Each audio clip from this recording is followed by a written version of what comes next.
परमात्मने नमः। कर्म के 3 प्रभाग बताए गए हैं, 3 तरह के कर्म बताए गए हैं, सात्विक, राजस और तमस। सात्विक को हमने देखा कि जो शास्त्र विधि से निर्धारित है, अन्य कोई विधि नहीं है जो शास्त्रों में लिखा है, जो किसी साथ के लिए नहीं या समूह के साथ नहीं, और जो फल को न चाहने वाला कर्म है, और जिसे करने में न तो लगाव होता है और न कहीं उससे द्वेष होता है, ऐसा कर्म सात्विक कहा जाता है। अर्थात आराधना या चिंतन जो पहले से निर्धारित है, जिसमें शास्त्र निर्धारित किया हुआ है, और जो एकांत में बिना किसी फल की इच्छा के,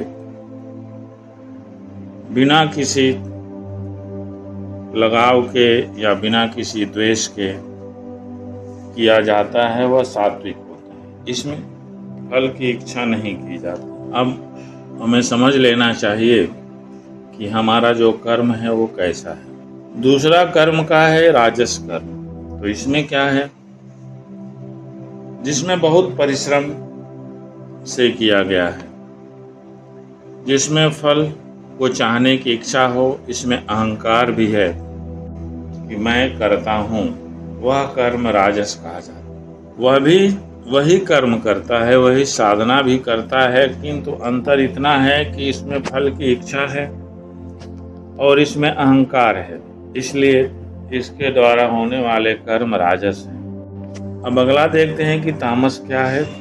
जो कर्म नष्ट होने वाला है, ये हिंसा सामर्थ्य को न विचार कर केवल मोह में आकर आरंभ किया जाता है, ऐसा कर्म तामस कहा जाता है। यह कर्म शास्त्र का नियत कर्म नहीं है। यह भ्रम में किया जाता है कि शास्त्र ऐसा कहता है, लेकिन यह शास्त्र नियत कर्म नहीं है। जो कर्म इस तरह से किया जाता है वो तामस होता है। अब कर्ता के लक्षण क्या हैं? तो जो कर्ता एकांत में होकर अहंकार से रहित हो, धैर्य और उत्साह से युक्त होकर कर्म के सिद्ध होने में सुख और न सिद्ध होने में दुख, इस प्रकार के विकारों से रहित रहता है, वह कर्म इसलिए करता है कि यह उसका कर्तव्य है। वह कर्ता सात्विक कहा जाता है, और यही उत्तम साधक के लक्षण हैं। साधना तो सभी लोग करते हैं। अब वही साधना है जो फल को चाहने वाला, लालच में दूसरों को कष्ट देने वाला, अपवित्र और सुख और दुख से जो लिप्त है, वह कर्ता राजस कहा गया है। और जो चंचल चित्त वाला, असभ्य, घमंडी, धूर्त, दूसरे के कार्यों में बाधा पहुंचाने वाला, शोक करने के स्वभाव वाला, आलसी और दीर्घसूत्री है कि फिर कर लेंगे, वह तामस कहा जाता है। वह दीर्घसूत्री कर्म को कल पर टालने वाला है, करने की इच्छा उसे भी रहती है। इस प्रकार से 3 तरह के कर्ता होते हैं। उसी के अनुसार हमारी बुद्धि भी 3 तरह की होती है, धारणा भी 3 तरह के होते हैं, लक्षण सुख भी 3 तरह के होते हैं। प्रवृत्ति और निवृत्ति को, कर्तव्य और अकर्तव्य को, भय और अभय को, तथा बंधन और मोक्ष को जो बुद्धि यथार्थ रूप में जानती है, वह बुद्धि सात्विकी है। अर्थात परमात्मा पथ, आवागमन पथ, दोनों को भली प्रकार जानकारी सात्विक बुद्धि के पास रहती है।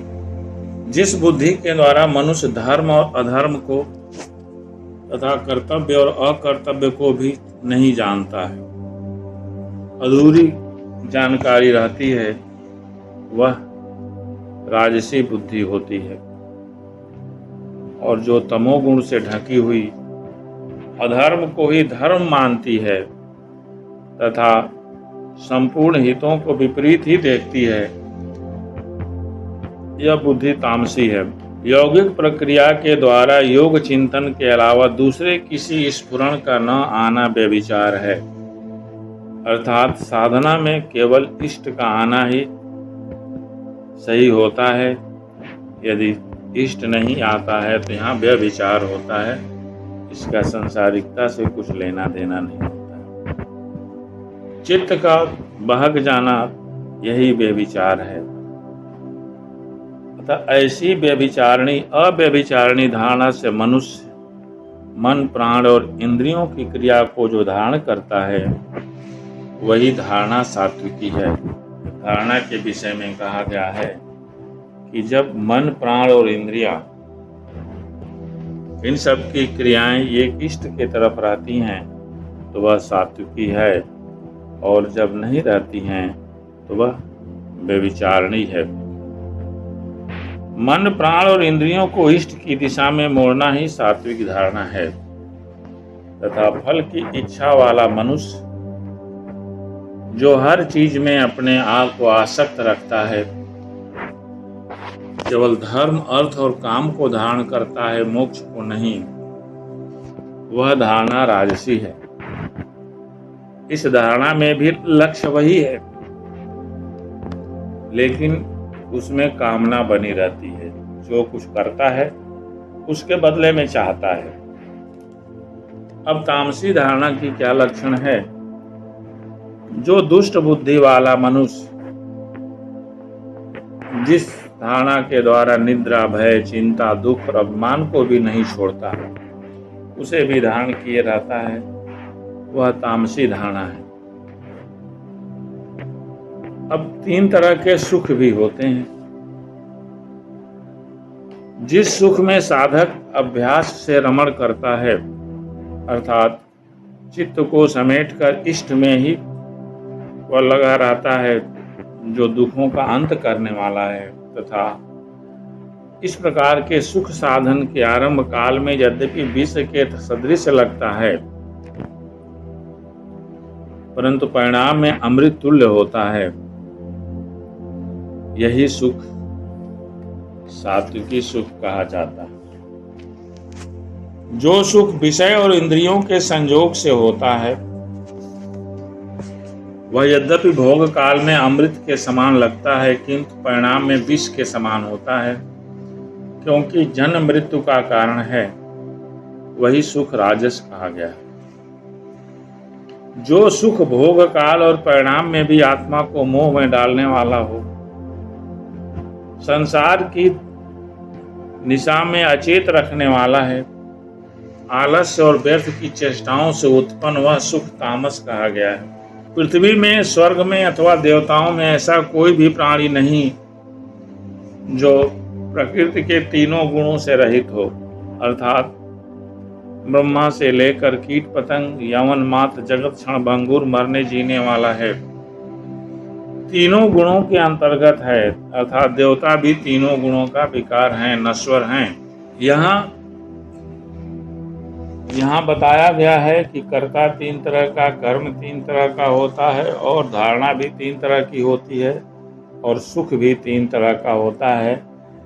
त्रिगुणमयी माया कहाँ तक फैली है उसका विस्तार का वर्णन करते हुए भगवान श्री कृष्ण यहाँ कहते हैं कि त्रिगुणमयी माया ये सारे संसार को आच्छादित करके रखी रहती है, इस त्रिगुण से कोई बचा नहीं रहता है।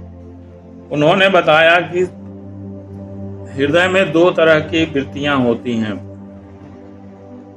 एक दैवी वृत्ति, दूसरी आसुरी वृत्ति। जिसमें दैवी संपत्ति परमदेव परमात्मा का दिग्दर्शन कराती है, इसलिए उसे दैवी कहा जाता है। किंतु यह भी जो है तीनों गुणों के अंतर्गत ही है। गुण शांत होने के पश्चात इनकी भी शांति हो जाती है। अतः उस आत्मतृप्त योगी के लिए कोई भी कर्तव्य शेष नहीं रह जाता।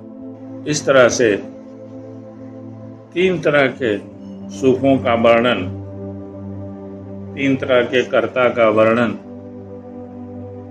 और 3 तरह के धारणा का वर्णन यहाँ भगवान श्री कृष्ण कह रहे हैं कि हे अर्जुन, ये सारी प्रकृति यहाँ तक कि ब्रह्मा पर्यंत ये त्रिगुणमयी माया के अंतर्गत हैं, क्योंकि इनका भी नाश होना निश्चित है।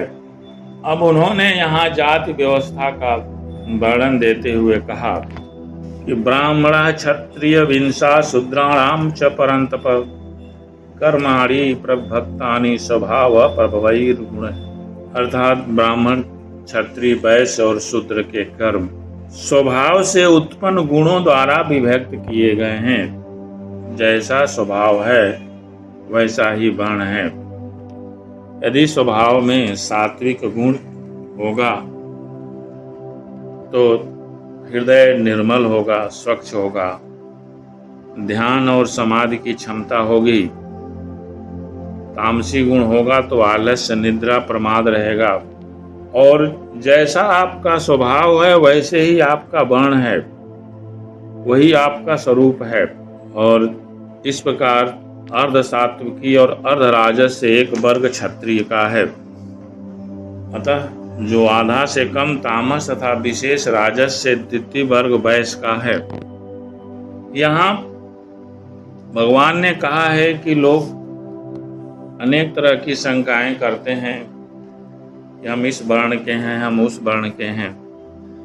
यहाँ भगवान ने स्पष्टतः कहा है कि जैसा स्वभाव है, साधना करने का जैसा स्वभाव है वही हमारा वर्ण है। यदि हमारे अंदर सात्विक गुण है तो ब्राह्मण है, तामस गुण होगा तो शूद्र हैं, और सात्विक और राजस दोनों का जो मिक्स होगा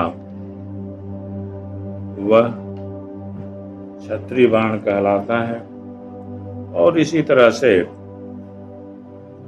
वैश्य का भी वर्ण है, अर्थात जो स्वभाव होता है वह स्वभाव निर्धारित करता है कि हमारा वर्ण क्या है। से सारी चीजें बेकार की हैं। जय माता।